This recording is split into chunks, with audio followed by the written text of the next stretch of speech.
Good morning, welcome to the driveway and my Corvette, which you've probably seen a few times before. I do have a problem with this car though. Come over here and I'll show you. First problem is getting into it. I gotta kind of shuffle underneath the steering wheel and get over. Second problem, as I'm driving, I keep hitting my leg. Now, this is kind of a me problem because I'm very short and very short, so I have to be very forward for clutch reasons and very up for seeing reasons. And the bus steering wheel that Chevy put in here from an F-body, which is a much larger car, well, it's simply ridiculous. Also, it looks terrible, and the airbag system is not working in this car anyway, so why not get something different?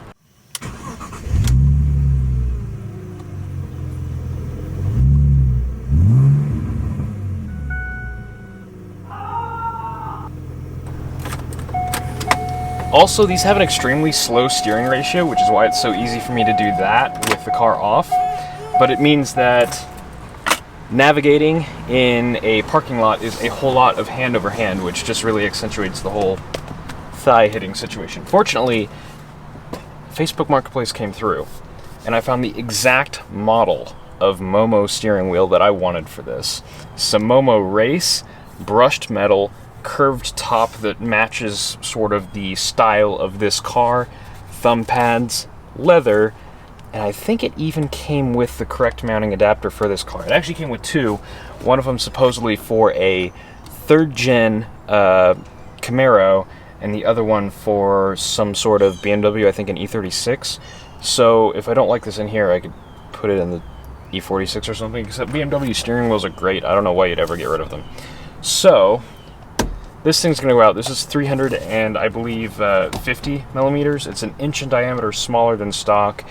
So I can still see all my gauges just fine. But hopefully this will solve my issues and look quite a bit nicer and be a bit more comfortable. And it kind of matches my shift knob. I'm a fan of that. So the first tool we're going to need is a T30 on an extension. And the key again. There's a hole. Stop. There's a hole on the back of the steering wheel. You're going to feed the extension in that hole.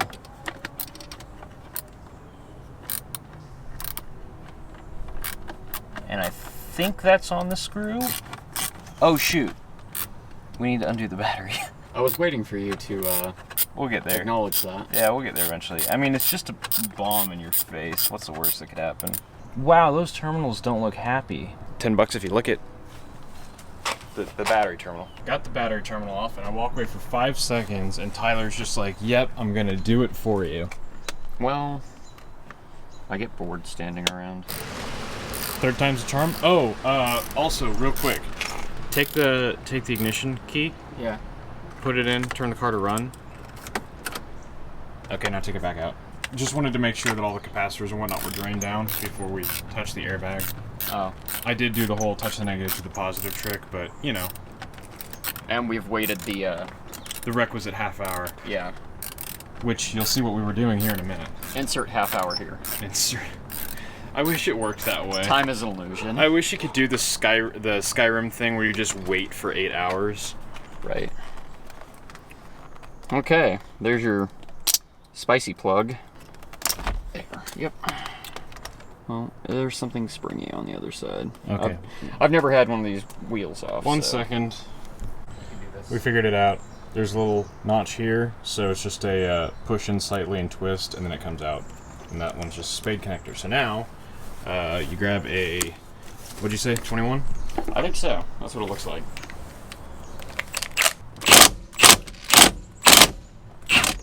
I'm real jealous of myself, mostly, because this, on my Honda Civic, was an absolute nightmare. Okay, steering wheel level.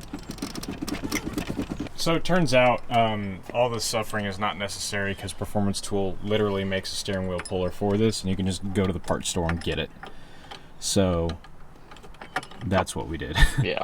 I'll let you do the ugly. Oh. Ugh. Yeah, you doing all right? Yeah. I don't see how boomers buy these. qualified to operate that piece of machinery? The puller. It bent. Quality manufacturing here.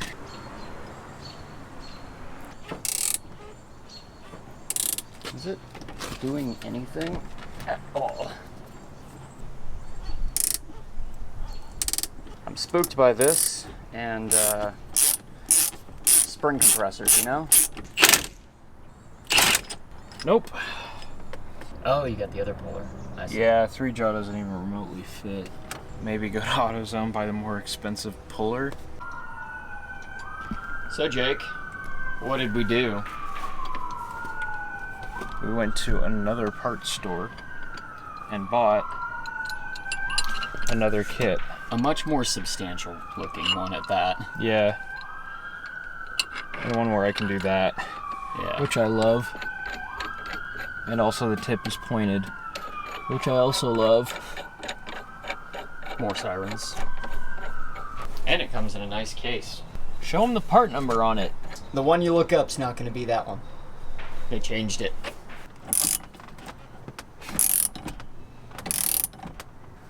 Is the anticipation killing you? Oh, you're going to go back to what I was doing earlier? Baby mode. Yeah. I heard the sound of success. Yeah, so I had it tensioned up to the point where it was bending upward, and then when I pulled down on it, it went bang! And came out, so... You still have all your fingers, though. Damn it. Alright. Now we can take this back to the sketchiest AutoZone in Wichita. The hub. If you're from the area, you know what I'm talking about. They're building a new hub, though, I think. Is it going to be in a sketchier area? It's going to be by the O'Reilly's hub, so... Yes. Just as sketchy. Cool. Yeah. Sweet. Oh yeah, look, so there's what it's pulling on. Oh, It's kind of ramped. Yeah. So yeah, you wanna stick it. Ramped, huh? Take that thing off any sweet jumps? Yeehaw. Cool. Okay. Alright. The metal shavings from the Oh, the plating on that other puller, one? Yeah.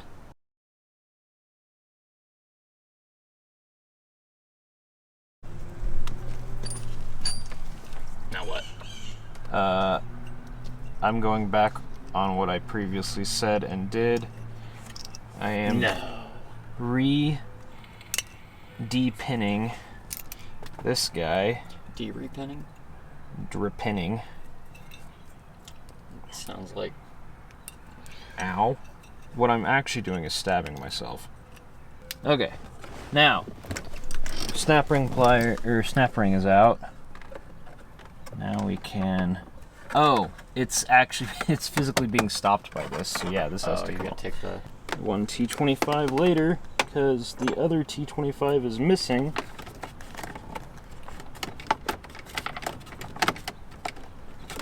This is a certified GM moment. The planets all have to be in alignment. Oh. So the horn is separate from the airbag clock spring. Looks that way. That makes better sense. Where do you plug in? Further down? Oh yeah. I got it. Oh, another zip tie. Ooh, that zip tie sucks.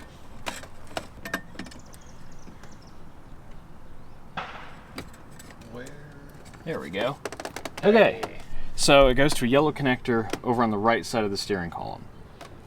Long story. From the left side. Yes. It goes through a white grommet thing, and then around to the right side, there's a locking orange thing. Push up on that, push in on the tab, out comes your clock spring. Now we can Reassemble. Oh yeah, I pulled off the lower kick panel. Installation is the inverse of removal. Yep, and both are agonizing. It's slightly more suffering. The top one has these little nubbins that slide into the bottom one. Also, check out the GM interior quality. Just a Cavalier with way too much power. For a Cavalier, not really in general.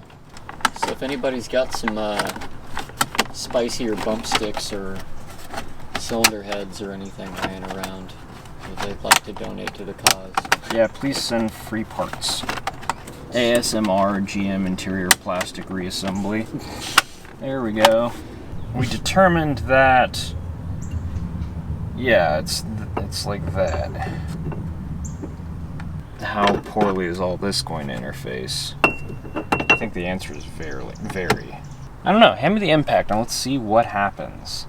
It's a bit of a trim to fit situation here. now that we've modified the column shroud Yay. lovingly. Only minimal violence. Now we get to... Now you get to suffer that again.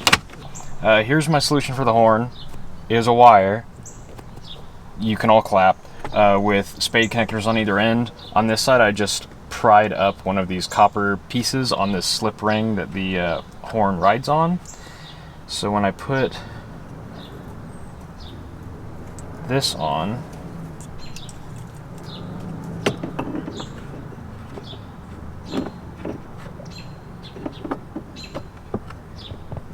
like so. That looks better already. Yeah. Fully seated, actually. Yeah. Excellent. Cool. We're getting somewhere. Now you can put your net on. Oh, I intend to. Impacty boy. How many Ugga is this spec on that? Yes. It is a lock nut, so. Cool. Okay, and And then we go over the thread, so the extra lock. condom. Don't like that. That's why you have kids. Ouch. The piece of resistance. That's not a resistor, my guy. Da-da-da-da. Sure it is. It's just variable. Right now, it is infinite ohms. You need to get a Corvette horn button. Nope. This is the only wheel that Momo has with the anthracite horn button. Why are you just so full of these random kinds of facts? It's literally on the product page on Are you Momo's gonna put website. your ring? No, I was just going to leave it out. But since you insist, I guess I might as well put it on.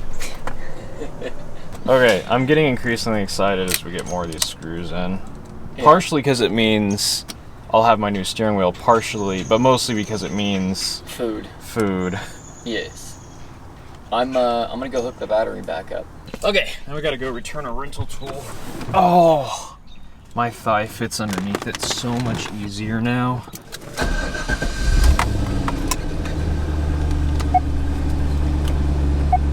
Is good? It turns right and it turns left, and wow, it's just here. It feels way different. Does what a steering wheel should. It's so much more comfortable. Like, it's got thumb holes. It's got the things. Like, the other one wanted you to kind of hold it like this. It's round. It is round. It's not a flat bottom would actually be useful in this situation, but I just They really do make the rockin' world go round. I don't like how flat bottom wheels look. Oh, look at that. Service ABS, service traction control. Cool. Something about this wheel makes the car feel livelier, and I'm not sure what it is. The seat belts have this fold in it, and this is a load limit strap. The stitches are designed to break when a certain amount of force goes against the seat belt, and it lets you fall forward a little bit further into the airbag, which is not there anymore. Now, I'm not bemoaning the loss of a 90s steering wheel's off. I'm not necessarily bemoaning the loss of a 90s airbag, but I'm not so sure about my seat belt just allowing me to faceplant into the steering wheel.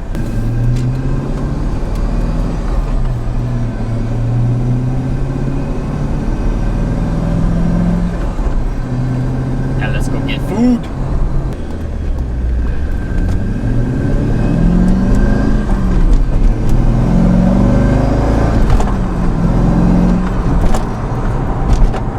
always kind of wanted, I've never had like a tasteful aftermarket steering wheel in a car. It's kind of nice. This thing is super like sturdy too, especially compared to the cheap aftermarket junk I've seen and used in cars before. Those horrid like NRG steering wheels. Okay, time to test. I can still get to the turn signal easily. But let's see here. This right-hand corner. Oh, look at that! I didn't have to. I didn't hit my leg, my thigh. Very nice. It does make the steering feel quicker. Oh yeah. See, and that's the other. Like, these are incredibly tight corners. Like this, by autocross standards, this is nothing. But I would just be running into my thigh, and now I'm not doing that anymore. It's fantastic. This won't be completely infuriating to autocross. I mean, the tires are still terrible, but I wish I knew how to use that thing, but I accidentally threw the manual away, and there isn't a version online, so I literally have no idea how to get it into oscilloscope mode. Anyway, this is the battery that I bought for my lawnmower. After 11 months, this battery is completely dead. It does not charge. It gives me 4 flashes when I push the button, and the charger doesn't recognize it. So I don't know what's going on there. Ryobi sending me another one. They didn't ask for this one back, so I'm going to open it up. I think this is a BMS error caused from the battery like sitting and self-discharging or something. So I took out the screws. I think this will just pop open. There was a cap on this one, and that was it. So let's see what's in here. First thing I just want to do is look at what kind of voltage it's putting out right now. It's just discharging a capacitor. The voltage is just falling as I probe it, so none voltage. Yeah, something's not voltage left beef. Something is wrong. Yeah. Okay. Hey. Well, that's pretty straightforward. So that's positive and negative. Okay, so this one's negative. So this is the BMS. This must be positive pre-BMS. That's showing 9 volts, but also dropping as I probe it. Ooh, that's a steady 11.35 volts. I don't know where that's coming from. That's the first steady reading I've gotten so far. So I wonder if that's actually what the battery is at, and the rest of this is just power circuitry trying to compensate for an over-discharged battery. This must be the ground block. So I don't know where positive is. Let's try and get this out of here. What do you think? Just sort of... Whoa! Like an electric archaeologist. Hey! I quite like how this goes together. Let's see, this is a 38 volt nominal pack, I think. What do we have here?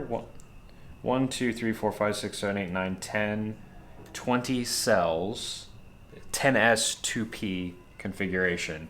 So 10 cells in series, which is 38 volts, and then 2 of those strings in parallel.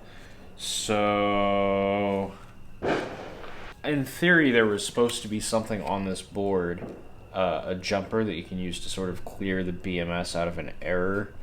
And that looks like it. It says reset. I think we try to jumper that and then try charging it again. Actually, we'll see if that changes this flash. What is that? 1, 2, 3, 4. Here's a piece of wire. Okay. Apply voltage directly to the forehead. Huh. I love the shocked expression. Yo!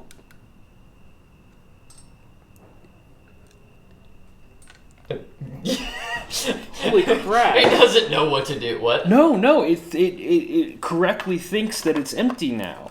So let's... I know. I'm glad we got the expression on your face. It's charging. Hey! Was it really that easy? Apparently so. At least something went well for you today. Let's leave that. It thinks it's charging. Okay, I have another battery over here. Move that bus! These are 2700s. That one is water That damaged. is real bad. So this one never worked. This was in the mower when I got it. Yeah, I'd say it was damp. I'd say she's having a bad day. She was moist. All right, That's unhinged. I'm done. You're done. Yeah. You gotta say goodnight to the people. No. That was aggressive.